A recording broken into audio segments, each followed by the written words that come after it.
Sabres get swept by the Ducks. What the Duck, man? And much more after this.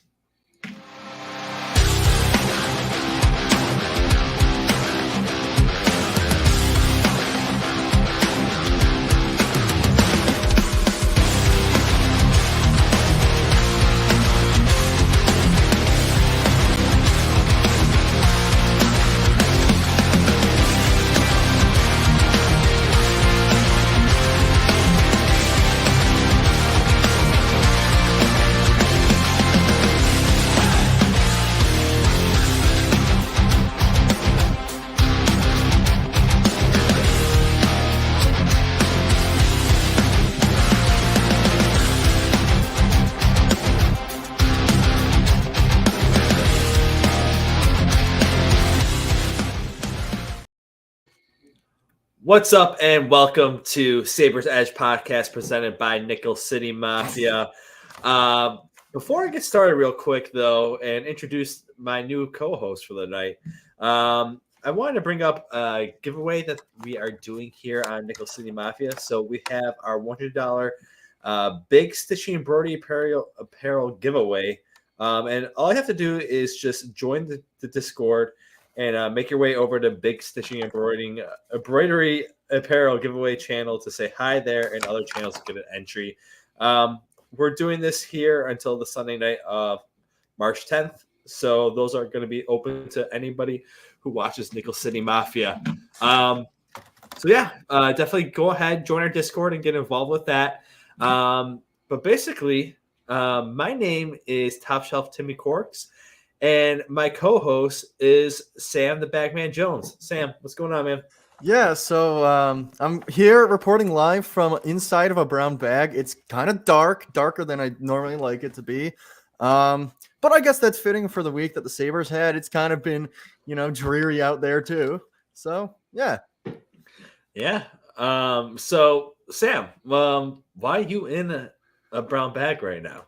Great question. So last week we said that we were going to place a bet on whether or not the Sabres would go on a 3-game winning streak this week, and that would have been beating Florida and beating Minnesota. Alas, that didn't happen. We came up with the punishment off stream. This is it. I am in a paper bag. I don't really know what else to say about that. I lost a bet.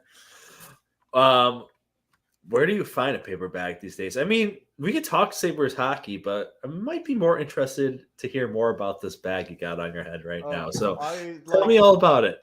I had a few options, actually. In my closet right now, I had some bags left over from when I bought some clothes. I think this was shoes, maybe. I think shoes came in this bag. So, all right. Yeah. We're talking dress shoes, talking athletic shoes. What type of shoes are we talking? Like Adidas. Okay. So we got some tennis shoes going on there. Yeah. All right. Well, how you feeling? You feeling hot in there? Are you able to breathe? I cut out some nice holes. I can see, I can breathe. It likes to tilt. So if partway through the show I'm like this and it looks a little off, my head's not tilted. It's the bag, but yeah, other than that, it's fine. I'm chilling in here. You're chilling in there. Well, I guess we can kind of say that the Sabres are kind of just chilling, right, with the season going on right now. Let's talk about the games real quick that are going on. So this past week, the Sabres faced the Florida Panthers, and that would have been on February 17th. The team lost 4-0 in that game. Sam, do you have anything to take away from the Florida Panthers game at all? Well, we had made the bet, and you were concerned about the Florida Panthers game. You were specifically saying that's the one you didn't think we'd win. You said that last week on the show, and I was like, you know what? Pumped. Yep.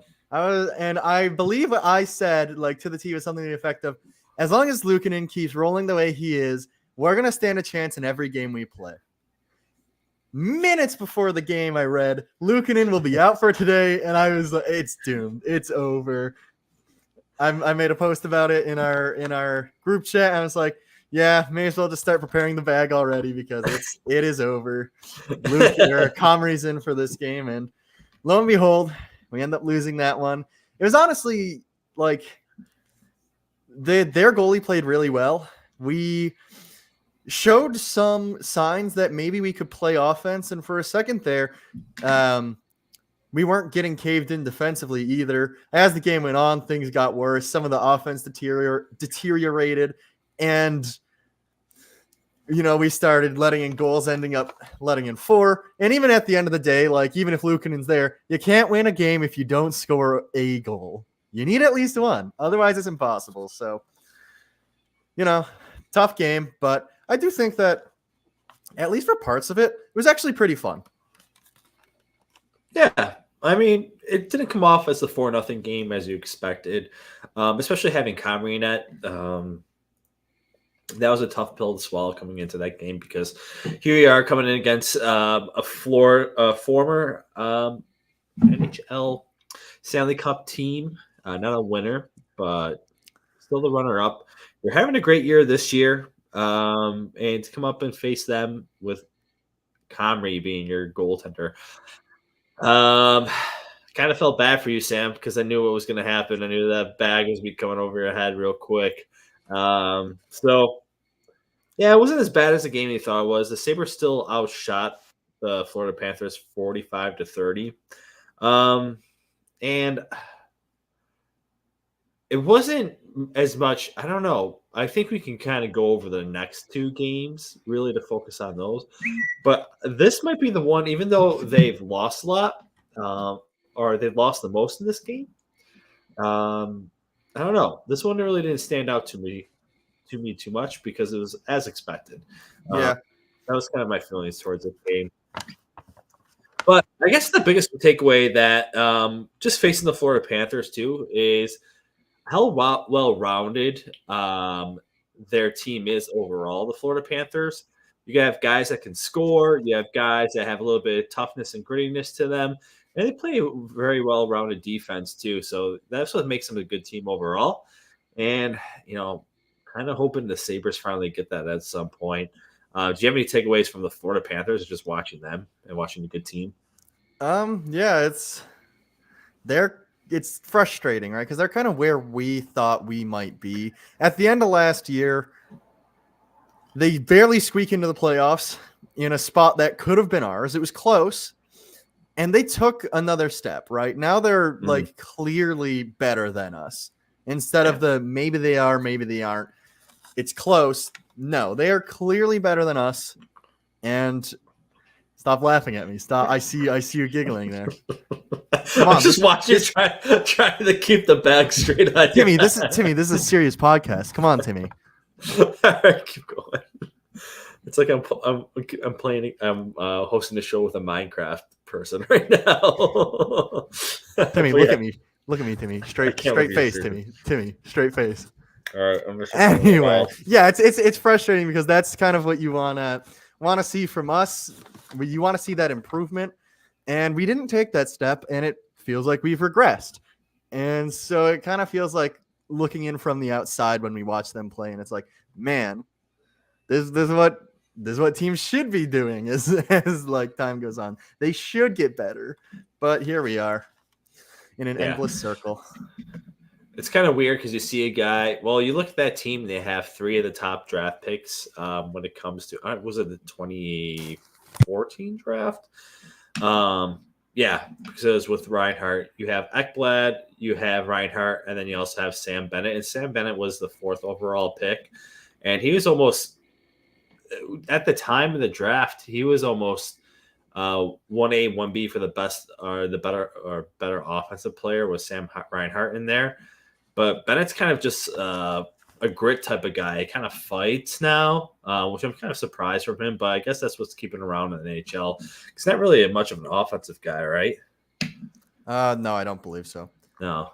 So, yeah. I mean, that was the Florida Panthers game overall. That's the one that sealed the fate with that bag that's on your head right now. So, appreciate it, Florida Panthers, for doing that and giving us an entertaining show right now. But let's hop to the chat real quick. So Mike coming in there, Bills fan in California. I guess this big comment is so hard to find paper bags. I brought that up in the chat. I feel like paper bags are kind of retired these days. They're a endangered species. I mean, I was thinking there's only one place that does paper bags consistently now, and that would have been Trader Joe's, and Trader Joe's has like all their artwork on their bag. So, Right. I mean, that would have been a little entertaining too. You've been like a tatted up face. Yeah, I've been looking at. I got bags with other patterns on them in the closet from the same clothing shopping trip. I was up at like one of the malls, I think the Niagara Falls Outlet Mall. So there are a few different. You got a variety of bags to choose from. This was the only one that was vaguely head sized. Like if I were wearing the other one, it would be more of a dress, but it does have a fun pattern on it. What are you turning your head towards? Me? Oh, I'm turning my head towards the closet because that's where the bag is. I can get it for you.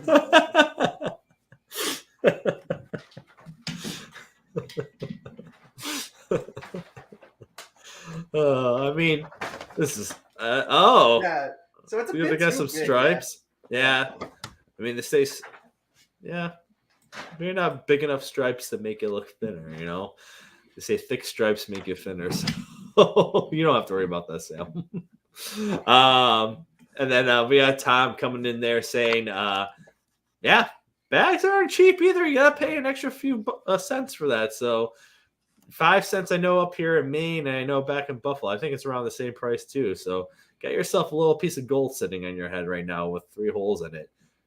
It's like Charlie Brown, where the Halloween, where he's the ghost, and he gets a all rock over him.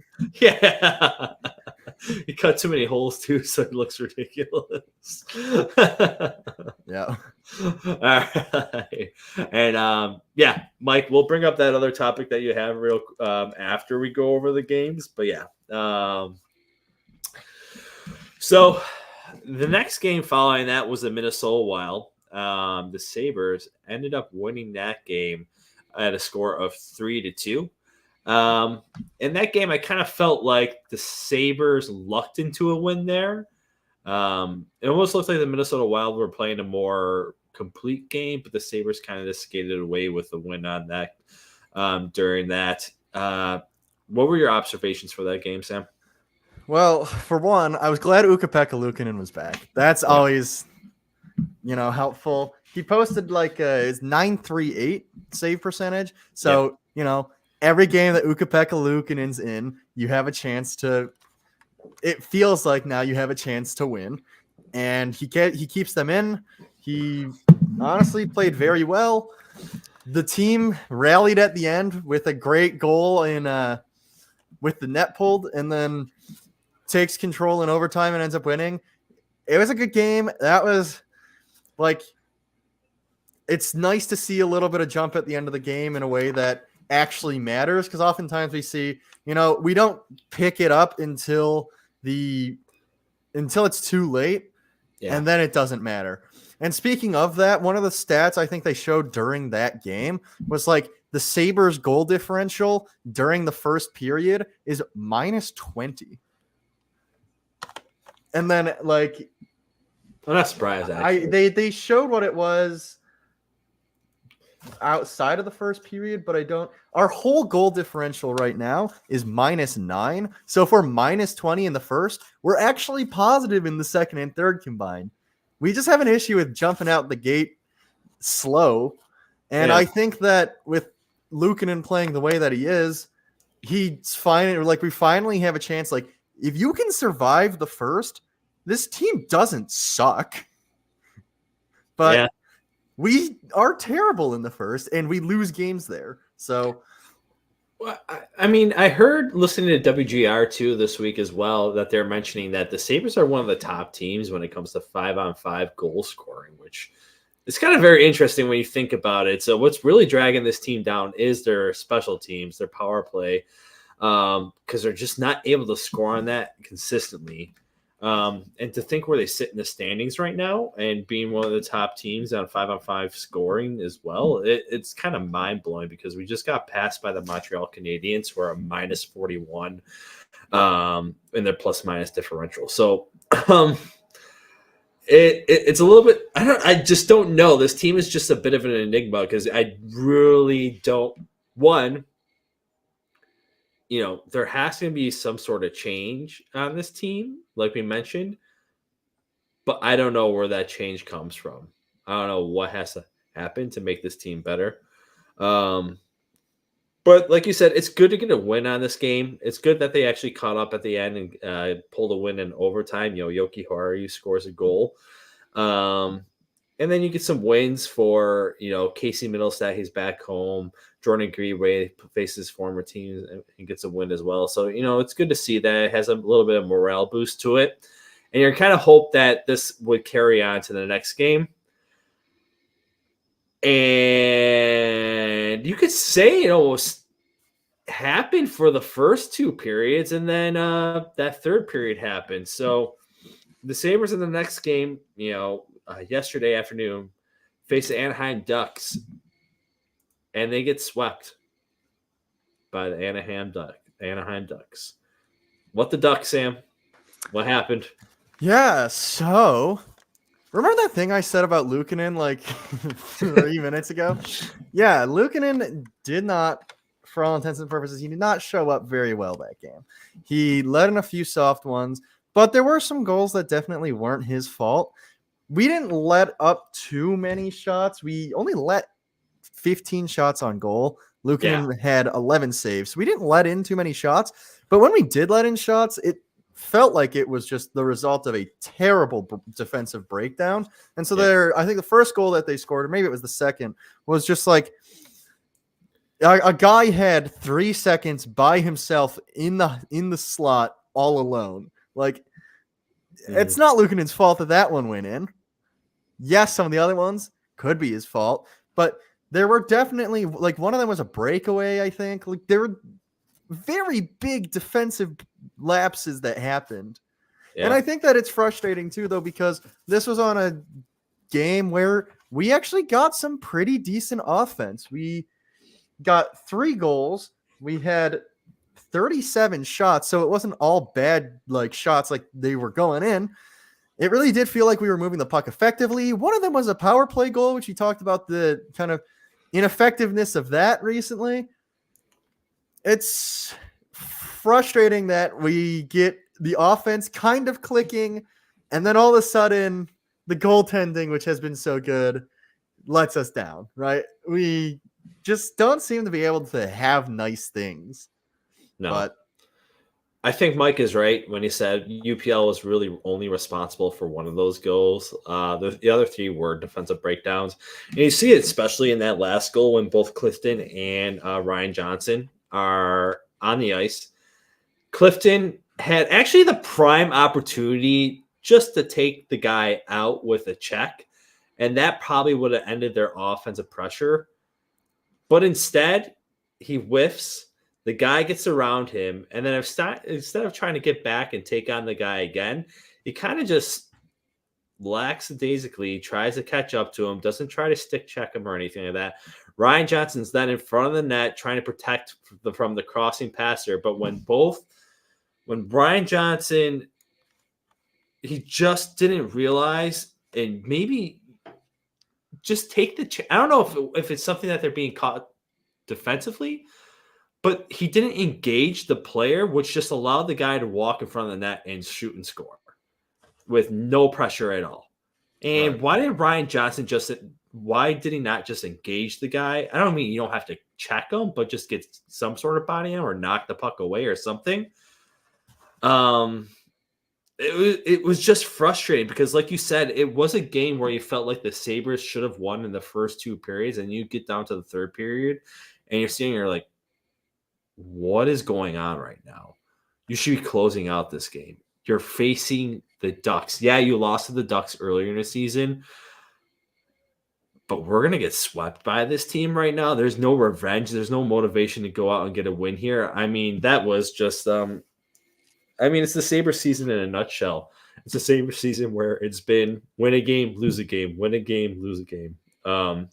They just can't keep a streak going at all. But yeah, overall, I mean, I guess really the only bright spot that's been coming out for the past few weeks is UPL.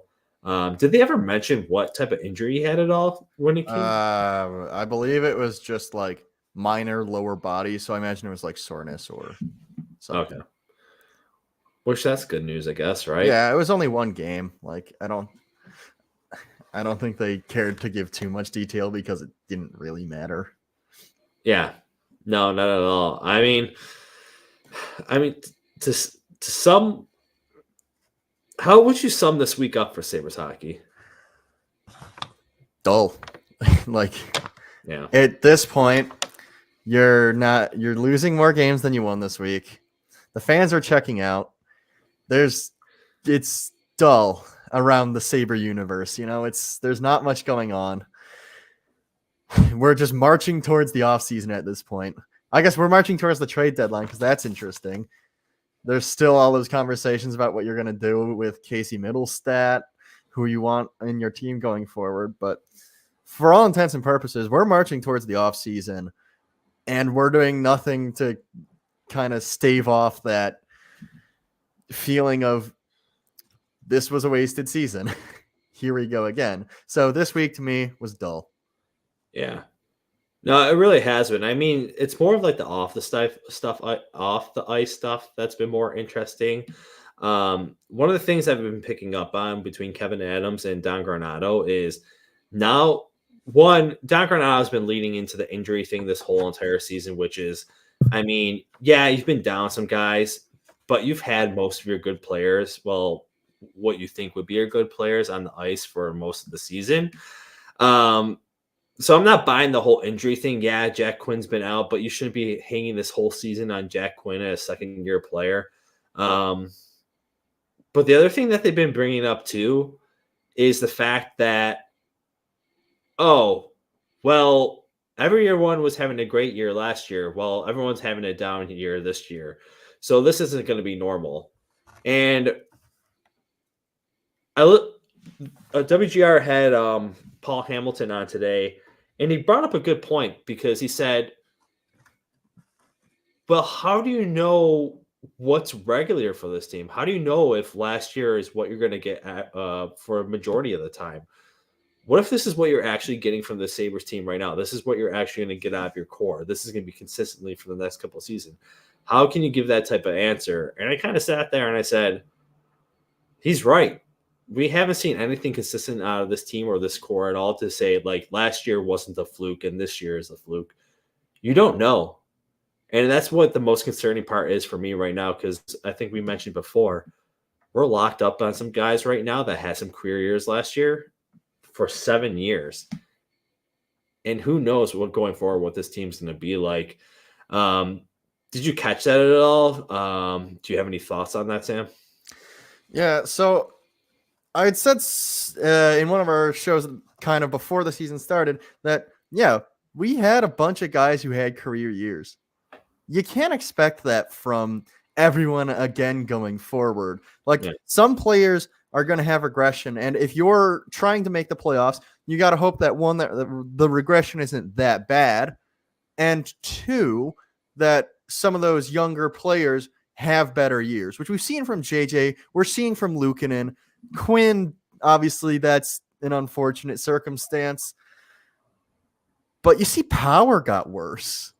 Mm-hmm. You see, like, Samuelson has been probably worse than he was last year. And he wasn't someone who had, like, the greatest year, but he was steady, and that's all we needed from him. Yeah. So some of the supporting cast is maybe not living up to what you'd want. And on top of that, the regressions were way worse than we would have thought. Tage Thompson, he's been invisible. He was the reason that our power play worked last year. And his invisibility this year is directly correlated with the fact that we're not good on the power play. And that is hurting our team dearly. Alex Tuch, he's been like a third line player at best this year. Yeah. And I love the guy. He's awesome. He's a great personality. He's a Buffalo adjacent kid. And last year he was good in all the right ways. He was a shooter. He was aggressive on the forecheck. He was willing to use his body. He was a true power forward. And now he ghosts. Sometimes he gets a nice shot off, but the offense isn't there. The effort doesn't feel like it's there. He's a shell of what he was last year. And that's 2/3 of our first line.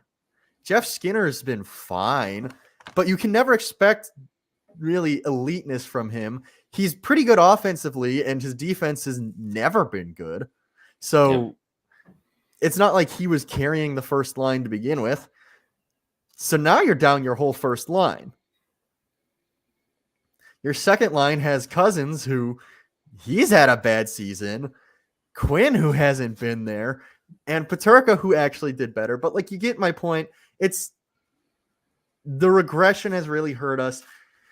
And we probably should have been aware that it was a possibility. It shouldn't be as bad as it is now, though. Yeah.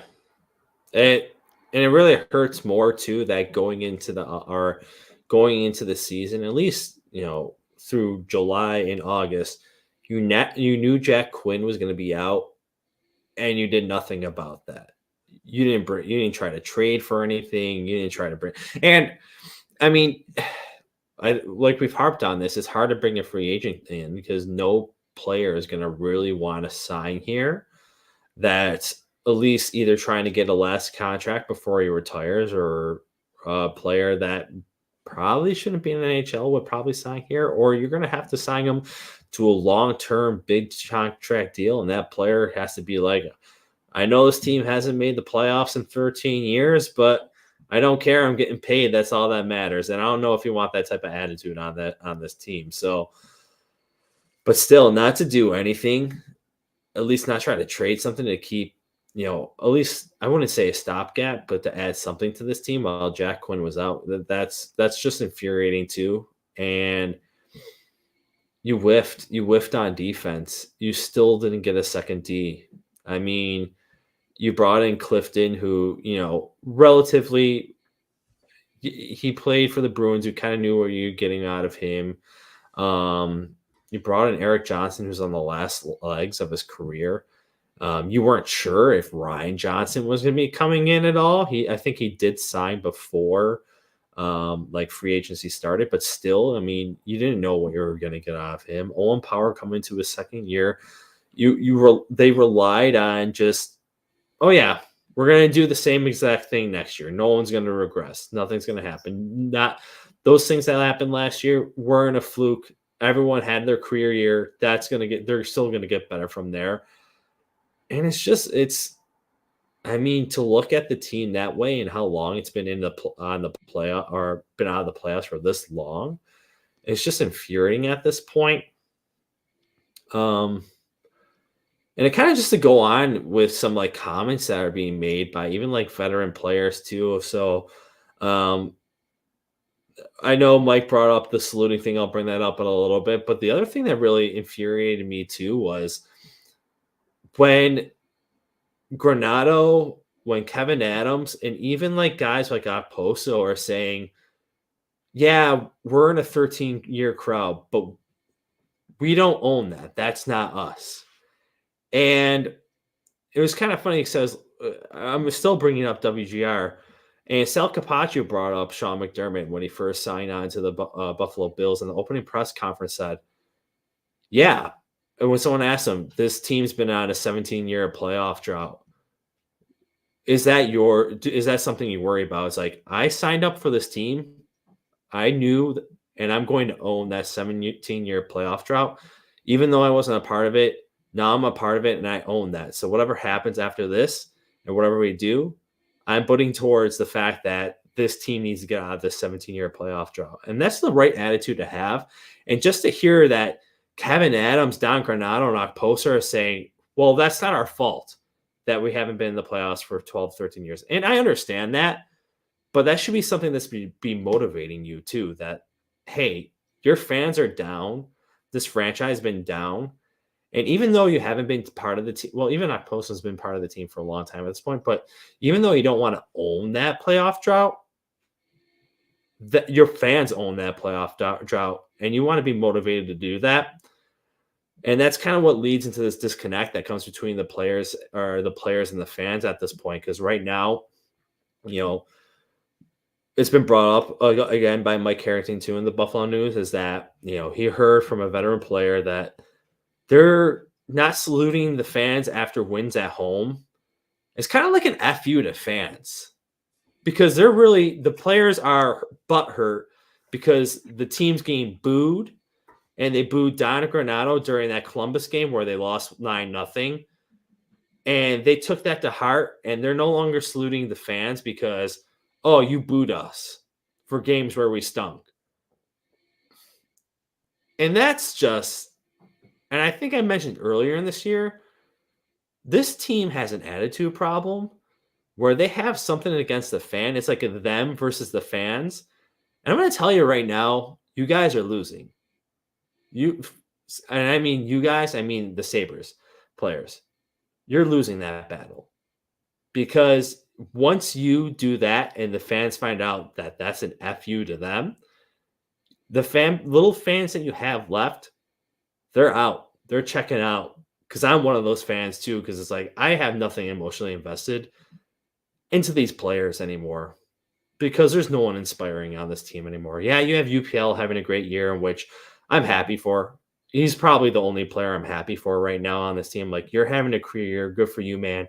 You beat a lot of adversity. But the rest of this team, I just don't care, man. You can just trade them all away at this point because, it's just a revolving door. I know I said a lot, Sam. Go ahead. I'll pass the mic over to you. Yeah. So, I mean, just touching on a few points there. One is Kyle Ekpozo saying that it's not his playoff drought. Like, it's not this team's to own. Kyle, you've been here 7 years. At some point, part of it's yours. Zemgus has been here, 10? 9 maybe? I think he's been here the whole thing. If not, maybe 1 year. But yeah. Right. So, Zemgus has been here the whole time. Obviously, Kyle and Donnie haven't been here the whole time, but you've been here long enough where improvements need to start being made. Kevin Adams is trying to build through the draft, which I still think is the right way to do it. But you haven't been drafting many defensemen. You really haven't. So it wouldn't hurt you to flip someone for a 23-year-old, 24-year-old defenseman who's proven in the league that they can be like a second pair guy. Because right now we have Rasmus Dahlin and 5 third pair guys. Mm-hmm. Depending on how good some of the players are playing every night. Sometimes Yoki Hari was a second pair guy. That still leaves a gap on the first and second pair. You can still build through the draft and recognize that this is a position of weakness for us, and we have a lot of forwards that can be made. You can make a deal there. Another thing I'd like to touch on is what home wins. Yeah, saying we don't get saluted after home wins. Which ones? I'd love to watch them. Yeah, but that doesn't happen often. I think that's why a majority of fans didn't even realize, and Mike brought up. He had no idea this was something that they weren't doing. Right? I didn't know either, and I saw that article, and I was like, okay. I mean, that's disheartening, but I didn't notice. I'm not going to sit here and be like, I definitely noticed that was a thing that was happening. And that's as someone who watches these games to report on them to you guys. I don't know. It's disheartening that they would do that. I don't know if the motive is that it's a war against the fans. And if that is really, guys? Really? That's kind of all I have to say. Really? Mm-hmm. Is it worth it? But if there's something else going on, or they're just out of it mentally, it's still disheartening, but I at least am whatever. Yeah. I mean, it's just a lot of things with this team where, they say something they win the next game after that Columbus route. They win the next game, the Toronto Maple Leafs, the same exact score, 9-0 or something like that. And they go, this is how we're going to play the rest of the season. We're playing for Donnie. After we heard Donnie getting booed and people telling him to get fired, we're going to play for him. We love Donnie, blah, blah, blah. And after that game, it's like a fart in the wind because it was literally back to the same old, same old. This team loves talking, but they don't like doing. All they do is talk. Dylan Cousins, oh, we're a soft team. That's great, man. Next game, maybe they came out and played with a little bit of toughness. Where that's toughness been after that, I don't know. There's not much of it. Oh, you're playing for Donnie. You're not going to lose for Donnie, Rasmus Dahlin? All right. Well, you're still getting your shit pumped by teams right now, too. And you're losing games in the most hysterical way because this team just doesn't have accountability. And, it's still a coaching thing, too. I mean, I listen to Don Granato. He's a good guy. He's a nice guy, man. Maybe a little bit too nice. But like we mentioned, what type of coaches can we bring in? I listened to, I only just saw it on YouTube as like a short, but Colby Armstrong, they were talking about the Sabres, him and Matt, I forgot what, Merlsey. He brought Michel Therrien. It's like, this team needs someone who's just going to be tough on them. He said that team needs Michel Therrien because he's going to bring in accountability. And I said, I mean, at this point, if there's a coach that wants to coach this team, God bless him. Because I don't know how many guys want to take on this franchise right now. I don't know if Michel Therrien is the guy I want. Is it the guy the Sabres need? If he's going to bring accountability and help force this team to play good hockey, sure, I'll sign up for that. I just, it sucks because I like Granato. If you would have asked me at the beginning of the season what I would want to fire Granato and if I think he's a great coach, I think he's a good coach. I don't think he's great. I don't think he's ever going to bring the Sabres to win a Stanley Cup, but I thought he could bring them to the playoffs. But I don't know. It's just like, I don't want to harp on what needs to change on this team because there's so many changes that need to be made that you don't have a single answer. I don't know, Sam. Do you have anything else to bring up at all? I mean, the Sabres season is just so hard to talk about anything at this point, right? Yeah. Again, it's what you said. Like it feels like everything going wrong simultaneously in a way that it's hard to just pick one thing and be like, there's a clear issue because it's so just omnipresent that there's something wrong and we don't have the solution for it. But yeah, I don't know who the coach that you said is, but I'm willing to just try random things at this point. We can just start throwing things at the wall and seeing if they stick. Yeah. The philosophy of Don Granato last year was basically just let the guys play free and free played. And it was fun to watch and it was exhilarating. And they made the worst mistakes possible on defense.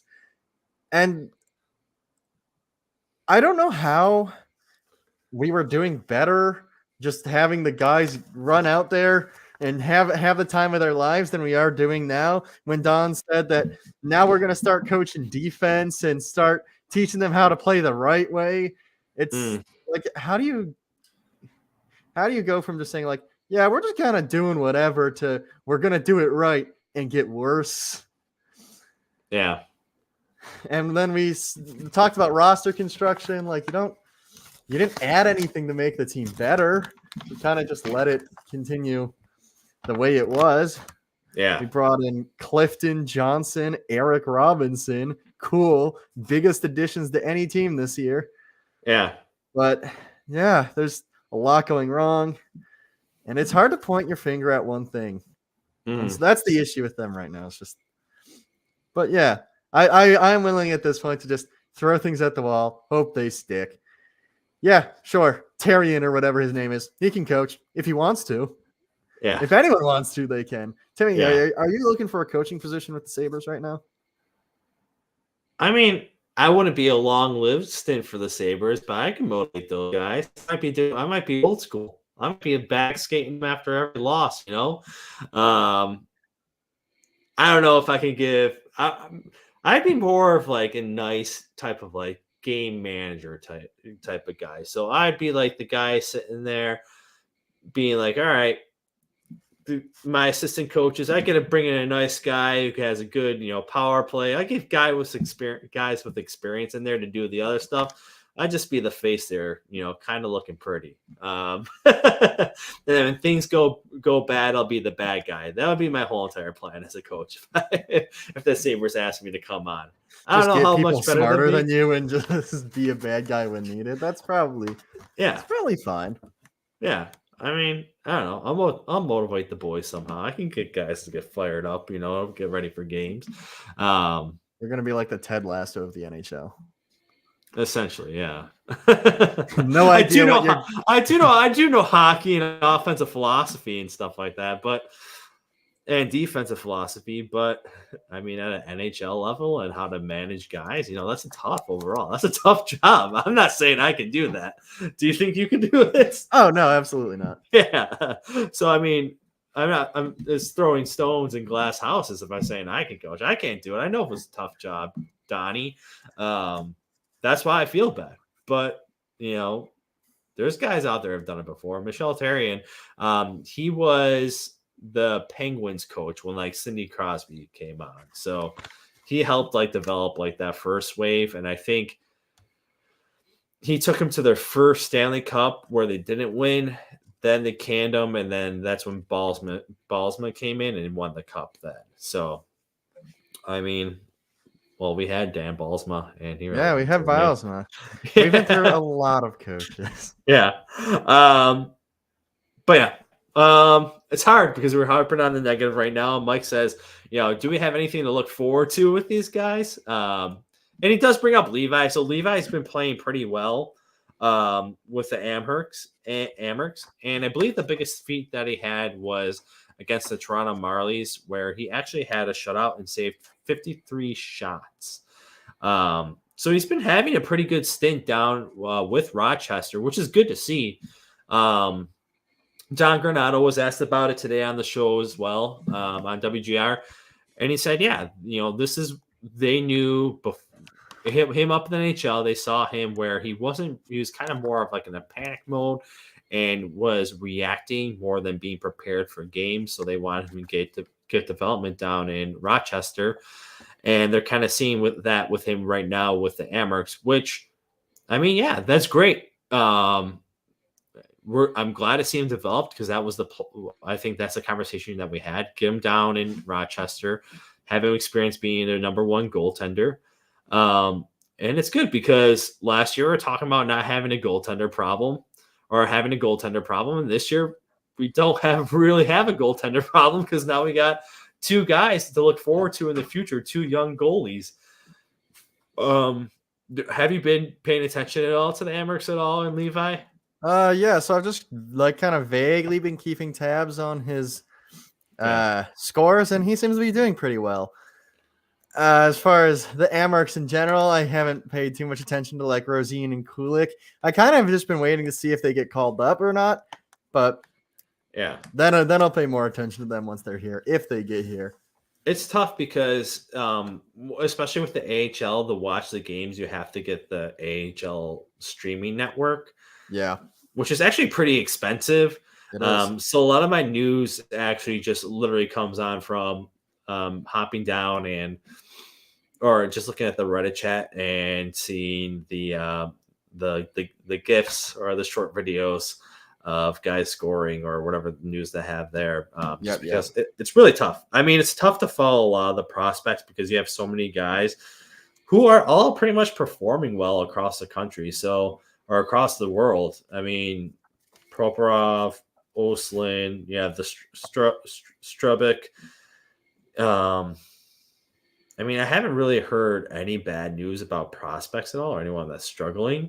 Yeah. Which leads us to the point of maybe we can trade some of these guys and get some veteran guys on this team with NHL experience, Yeah. But that also, you talking about the prospects being good also kind of lends into Mike's question of, do we have things to look forward to? And the answer is yes. I've said it before. we have great prospects in the system in a way that it doesn't feel like we did before. And even young players on the team, like you have Quinn, you have Peterka, you have young goalies in the system. We just don't have much to look forward to this year. But going forward, I don't dislike the direction of this franchise with how we're building through the draft. We have a lot of prospects. You're going to need to flip someone eventually. But even on this team, like having a young defensive core of Ryan Johnson, Owen Power, Rasmus Dahlin, Henry Haru's not that old. Matthias Samuelson's not that old. If that top 5 fleshes out, it doesn't really matter who your 6th guy is. So, yeah, and all those guys have time to develop. I mean, Ryan Johnson's a rookie this year, and he looks pretty well for himself. He's standing up for himself on the ice. He looks like an NHL player. It's only going to get better from there. And then Owen Power, I mean, his 2nd year in the NHL. He's still learning how to play. You got time with him. Samuelson, you just hope that the injuries just stop with this guy. You know, it's anything that he can do. Because when he's healthy and he's playing just his regular game, he's a very good NHL defenseman. Now, is he a top 2 defenseman? I don't think so. Long term, his career, can he be a 2nd pair defenseman, maybe your 4th D out of the off the bench? I think so. Yeah. The Sabres, I still think they're still looking for their 2nd D to skate with Dahlin, which I think eventually is going to have to come in some sort of trade. But overall, yeah, there's a lot of positives team. You got 2 good goaltenders now who are both top-end prospects coming into the NHL, UPL. He was the player of the year in the OHL as a goaltender. Levi, one of the best goaltenders. He almost won what's the trophy for like the best player in college hockey? Hobie? Yeah. Hobie Baker? Yeah. He almost won the Hobie Baker last year as one of the best as a goaltender. So they have 2 good goaltenders in their system right now, and those guys are only going to get better. It's just, it's a down year. You hope this is a fluke, and next year they get back after it and all these guys, at least they're not having career years, but playing better than they're playing to where we expect them to be. So there are things to look forward to overall. And I mean, the prospect pool, it's one of the best in the NHL. I mean, that's where the value of the Sabres are right now, is that their prospects are regarded as some of the best in the NHL. But Sam, there's another thing that we have to bring up too, young guys taking advantage of their chances. And Peyton Krebs, you got the call up from 4th line to 3rd line. Tell me a little bit more about that. What are you thinking? Yeah, so we talked about it last week. Give Peyton Krebs an opportunity to see if he can play with more offensively inclined guys for the rest of the year, because we decided back then that this year's probably canned. Give him some guys who can actually play offense instead of just Girgensons and Okposo. I think he looked good in the Wild and the Anaheim game, honestly. I thought he had some jump in his step. He was able to play defensively, which was, carried over from the other guys, but he also wasn't inhibiting any offense between Peterka and Benson. I believe Benson got a goal for that line during the Anaheim game. He did. Which he hasn't even been scoring that much recently, so it's not like he was the greatest offensive option at the moment anyway, but he's been looking good. And another thing is, like, even before moving from that line or to that line, he's been looking good offensively since the end of December. Yep. Since the end of December, so since January 1st, in 5-on-5, he leads the sorry, I was readjusting. He leads bag in the way. Yeah, the bag makes it hard to read. Leads the Sabres in expected goals for percentage at 5-on-5 since January. So, that includes defense, right? Because goals for percentage is goals for, or expected goals for and expected goals against.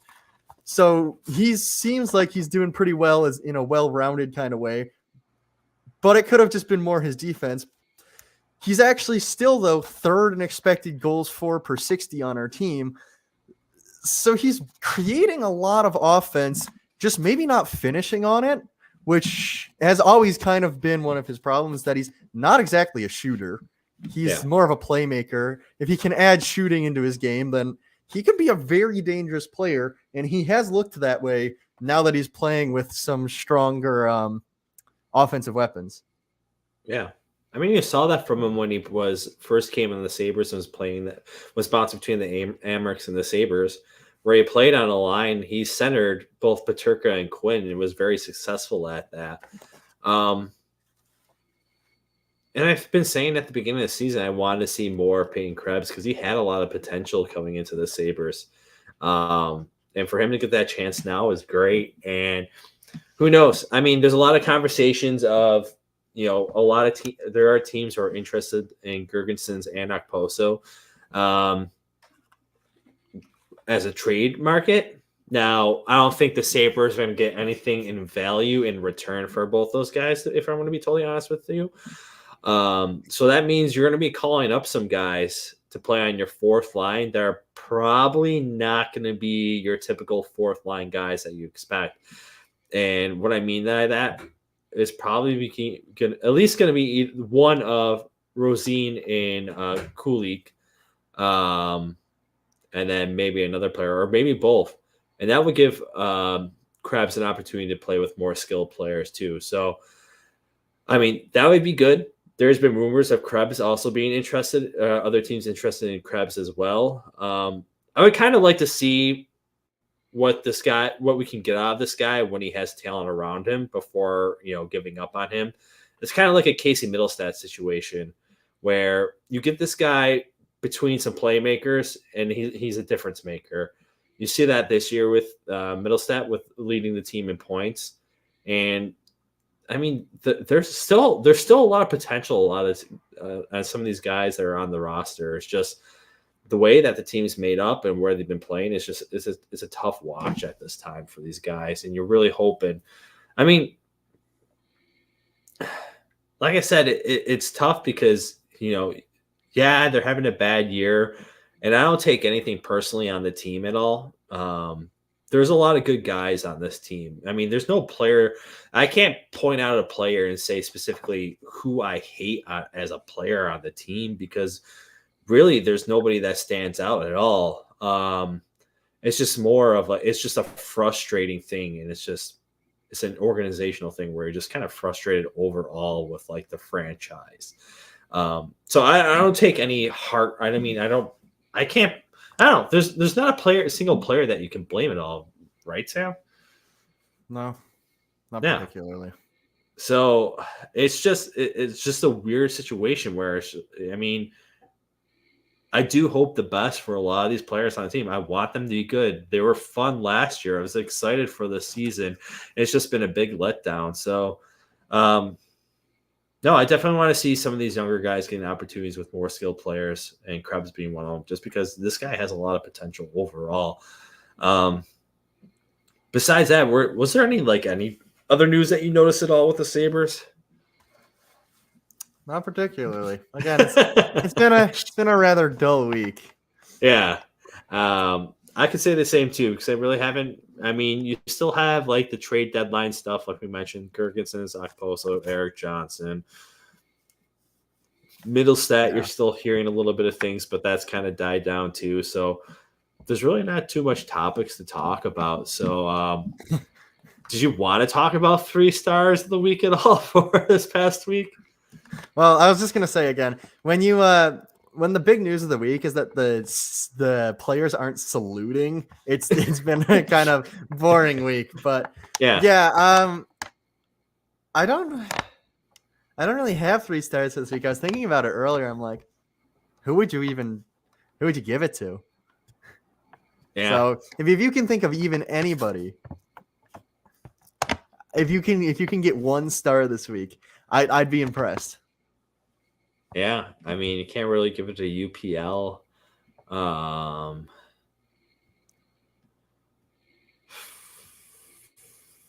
Yeah. No. I can't think of a single star to give this team. No one's been a standout. I mean, it's just if there hasn't. I mean, UPL has been the most consistent on this team because the rest of the team hasn't been consistent at all when it comes to points and scoring. So, no, I'm not going to give it to any. I'm not going to give it to any of the players. I'm not going to anybody in the franchise. I don't even know if I want to even give it to fans at all here. I don't think I have a star to hand out to a single person. There's not a single star to be given this week out for me. So the only one that I would maybe think about is Henry Yokiharu. Yep.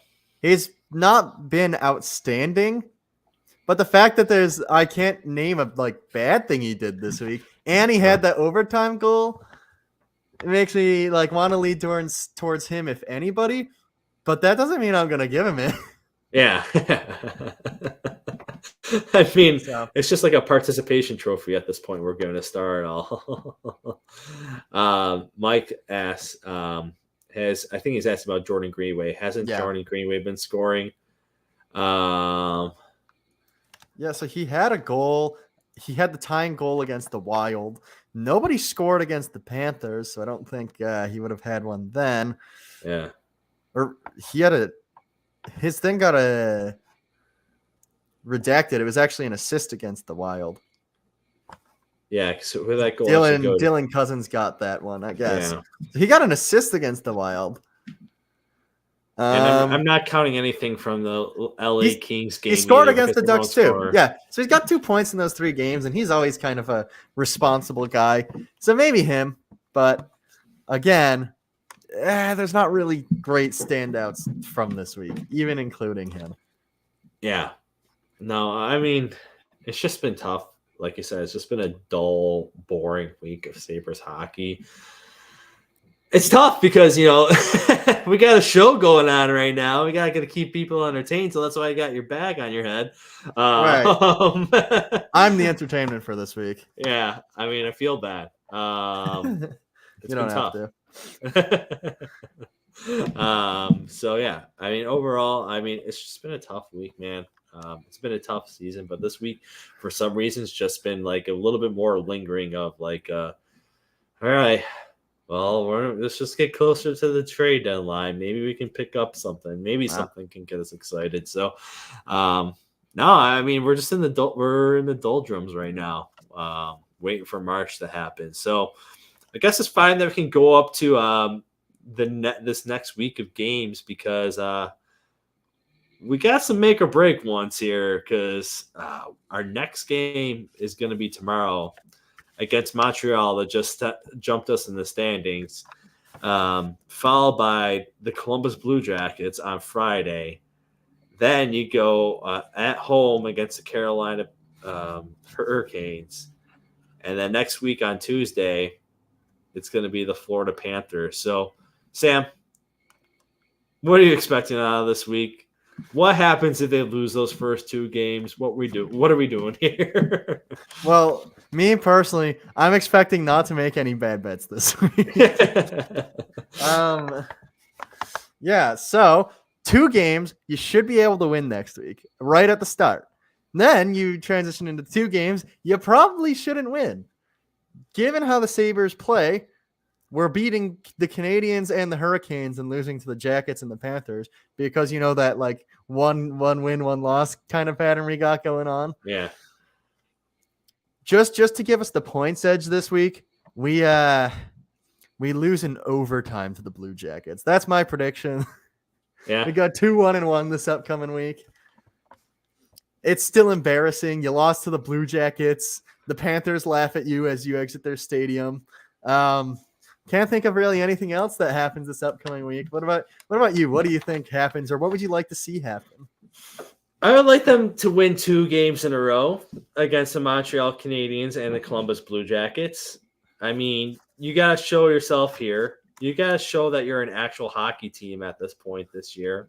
I really think if they lose the 2 in a row against Montreal and Columbus, I think you've lost a lot of your fan base at this point. And I mean, you've lost already a good chunk, whatever stragglers you have hanging on, they're gone. The season's over. Pack it up, ship it off if you lose those 2 games, because you shouldn't be losing those 2 games. I really don't think you should be. You have to win those games. These are must win. I'm gonna say right now, these are must win games for the Buffalo Sabres, just for the futility of this franchise. So Montreal, Columbus Blue Jackets, you're coming away with wins. You're going to ride that high to Carolina, at home against Carolina, and Carolina is going to put everybody to sleep with their defense, even though they've been kind of scoring this year. But fans are going to fall asleep. The Sabres are going to fall asleep. Carolina's going to come away with a win there. And then as you're coming out of your haze, you go to Florida. You hit that nice warm sun. Maybe you do a little beach stint before you hit the arena.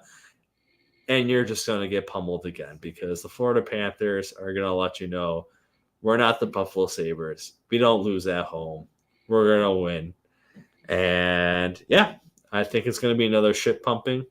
If UPL's in that, it might not be as bad. But if we get Eric Comrie, then, oh, boy. So that's what I expect. I expect them to go 2-2. You had every other. I had 2 wins in a row, 2 losses in a row for the Sabres next week. So that's my expectations for the team. You have, I guess, this is kind of the show right now, Sam. Did you have any closing thoughts or remarks for the Sabres at all? At least become exciting, That's, I don't care about the playoffs anymore. I don't care about any of that. I've given up on that. Last year, I know. Last year this, last year that, last year whatever. They were just so much fun. Doesn't even matter that they lost. They were just fun. I don't care. I just love hockey. I love the sport. I love my team. I want them to be enjoyable to watch. I want to come on here every week and be like, you know what? That sucked, but that is elite hockey that's being played. That is so much fun. I had tickets to the Ducks game. I didn't go. It's just not fun right now. Yeah. Can we just go? I don't even care. Can we just go back to being fun? That's where I'm at with the team. That's my kind of closing thoughts. Please be fun again. Make hockey fun again. Yeah, I agree. I mean, who cares at this point? Just play offense. Rely on UPL just to be a stonewall back there. Just score goals. Like you said, make hockey exciting. It's not about the fighting. It's not about the checking. Just look lively out there. Put an effort out on the ice. I don't care if there's wins or losses. Playoffs are a foregone conclusion. Let's just make hockey, like you said, let's make hockey fun again. Let's make Buffalo Sabres hockey fun again. And on that note, we'll let you guys all go. We'll see you next week. We'll actually be doing another live broadcast during the Florida Panthers game at 7 p.m. So come join us then. And also remember that we do have that giveaway going on our Discord. The link is in the description of this chat. And follow our channel as well. So appreciate you guys all for chugging along with us on the show, as always. And like and subscribe to the show. And thank you, and see you next week. Bye.